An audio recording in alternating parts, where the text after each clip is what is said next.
السلام عليكم اخوتي خواتاتي، كي دايرين؟ لاباس عليكم؟ بخير، صحه لاباس. كنتمنى تكونوا بخير وعلى خير ان شاء الله، وكنتمنى يلقاكم هذا الفيديو بالصحه والسلامه وطول العمر. غنبداو لكم ان شاء الله هذا الفيديو. وسمحوا لي حيت عطلت عليكم بزاف، حيت على حساب كنت عيانه شويه هاد الايام، وكنشكر البنات بزاف اللي سولوا فيا ملي كنت عيانه، كنشكرهم بزاف بزاف. المهم البنات غنبداو على بركه الله. اليوم غندير لكم واحد البريوش علاش كشهده. كنديرو باللبن، كيجي رائع البنات، كنتمنى تجربوه ان شاء الله لوليداتكم.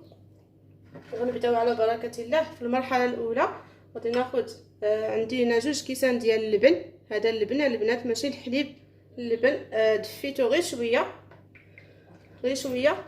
المهم اللبن ديروا اللبن اللي عندكم في الدار، انا درت غير ديال الحانوت العادي. ضروري تدفيوه شويه باش تخمر لكم الخميره، ما ديروهش بارد. صافي البنات درت 2 كيسان ديال اللبن. غندير 2 معالق كبار ديال الخميره ديال الخبز الفوريه، وعندي هنا 6 المعالق كبار ديال سنيده، يمكن ديروا غير 4، المهم على حسب الحلاوه اللي كتبغيو. غندير ساشيت فاني،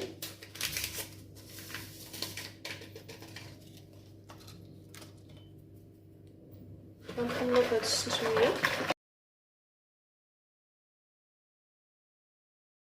غادي نضيف كاس ديال الدقيق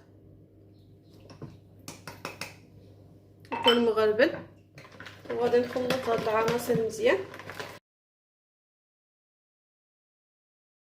ها هو البنات الخليط كيجي بحال الشكل ديال الخليط البغري. المهم هذه هي المرحله الاولى. صافي ملي نخلطو مزيان نخليوه.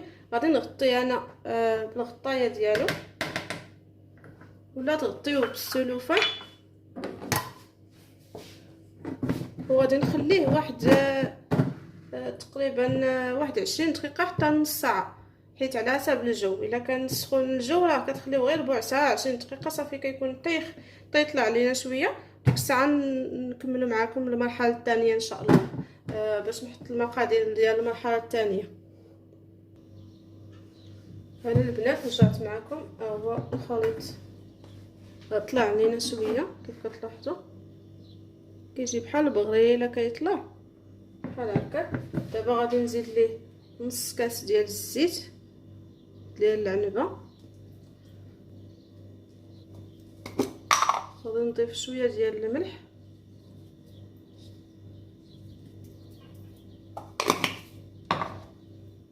عندي هنا خماره الحلوه ديال من وزن 8 غرام، غنخليها جانبا.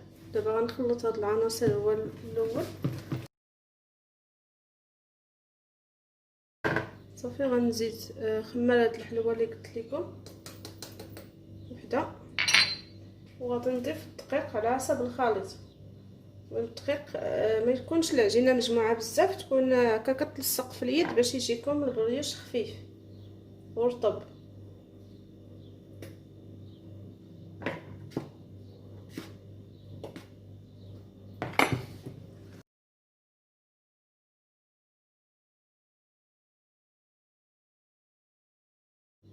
غادي نخدمها البنات بيديا، وحنا كنخدمو حنا كنضربوه بحال هكا بحال شكل السفنج.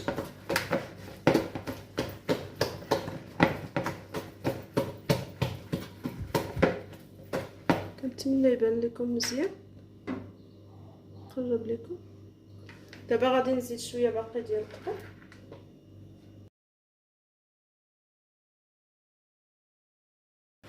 المهم غادي نزيد الدقيق وانا كنخلط، وغادي نوريكم كيفاش كيكون القوام ديالو.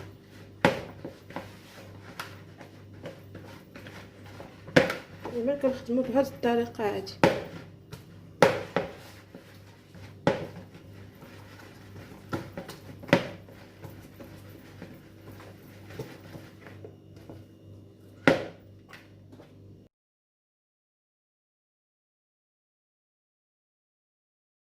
هو القوام ديالو البنات كيف كيجي هكا مخوف، كيتلصق في اليد.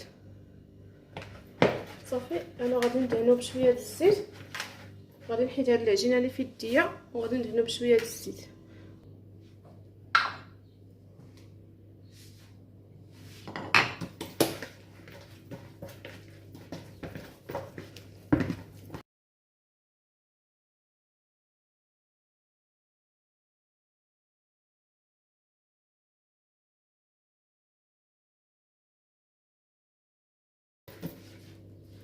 صافي البنات انا غادي نغطيه دابا نخليه يخمر تقريبا واحد 20 دقيقه بحال هكا، حتى نص ساعه بحال الاول. غادي يطلع فيه الخميره ان شاء الله ونقادو معكم. انا رجعت معكم البنات. هي العجينه خمرات ضاعف الحجم ديالها. دابا انا خديت المول. فاش غندير الشهده ديالي انا استعملت المول د القلب. المهم تستعملوا المول اللي عندكم. دهنته بالزبده ورشيته بالدقيق. وهنا عندي قطعه الشوكولا باش نديرو من الوسط وشويه ديال الزيت باش ندهنو يدينا. بسم الله على بركه الله. كندهنو يدينا بشويه ديال الزيت.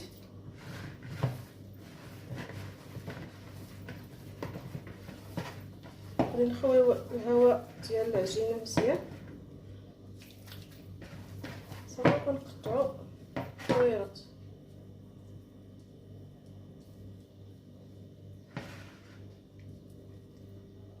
غادي ناخدو قطعه الشكلاط كنديروها هكا في الوسط وكنسدو عليها.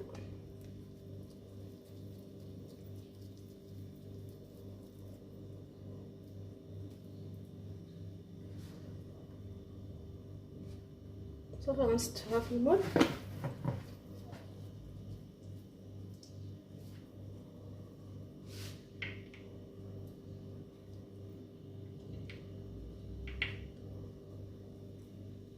المهم ديروا قطعه الشكلاط ولا جوج اللي بغيتو.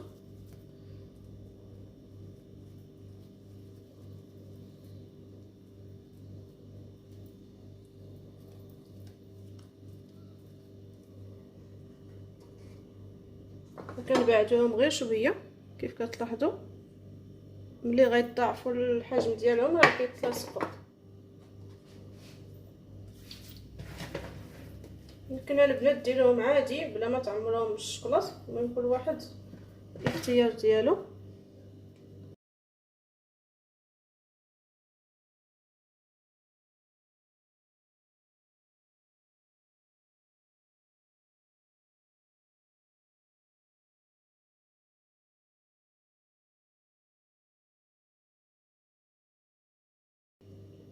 صافي البنات انا غنكمل بهذه الطريقه هذه تنكملوا الجوانب كلها ونعمروا الوسط حتى هو صافي. وديك الساعه نتلاقى معكم. هانتوما البنات راني كملت الدوره كامله. ملي كتخدموا فيها دغيا كيتلاصقوا مع بعضياتهم دغيا كيخمروا. المهم خديت انا هنا الشكلاط قطعه الشكلاط باقي كنديروه ما بين وحده وحده كيف كتلاحظوا معايا. هذا غير اختياري الى متوفر.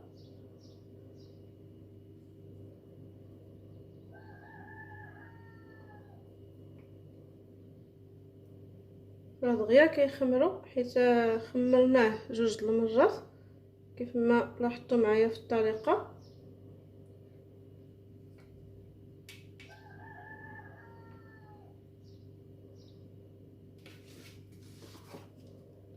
ها هو كيف كيجي. صافي انا غادي ناخذ شي بيضه باش ندهنو.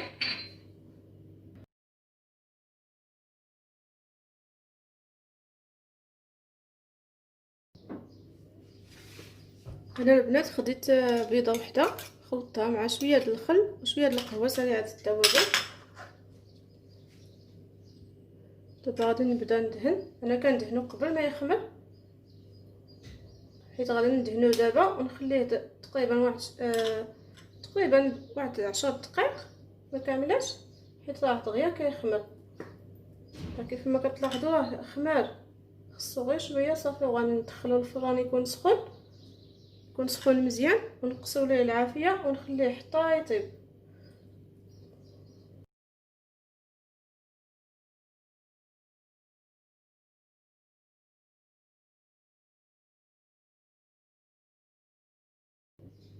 ها هو البنات، راني كملته في الدهين ديال البيض. صافي غادي نخليه غير يرتاح شويه، تقريبا 5 دقائق 10 دقائق كيف ما قلت لكم. صافي وغندخلو الفران يطيب غير من التحت حتى يطيب لينا مزيان ويطلع. ديك الساعه نحمروه من الفوق عادي بحال الشكل الكيك. صافي دابا هذا هو البريوش ديالنا، وغادي نتلاقاو ان شاء الله في الطبق التقديم. نتوما البنات ها هو البريوش ديالنا كيف كيجي، فكيجي طالع. ها هو البنات غنوريه لكم، فكيجي طالع حتى للفوق، فكيجي خفيف وهشيش ورائع بزاف. كنتمنى تجربوه ان شاء الله. انا دابا خليته يدفى شويه باش نقلبوه هكا في الطبسيل ونديرو في الطبق التقديم.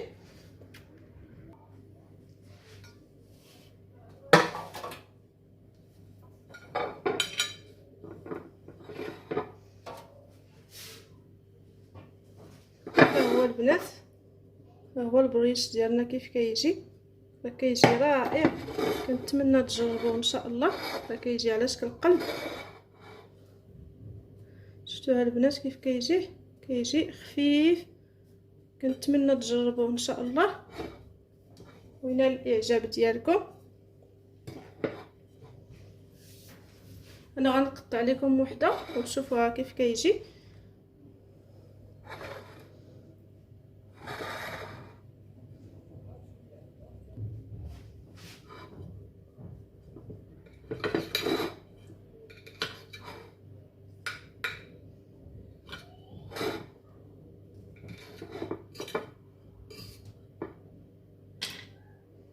شفتوها البنات، شفتوا الشكلاط من الوسط.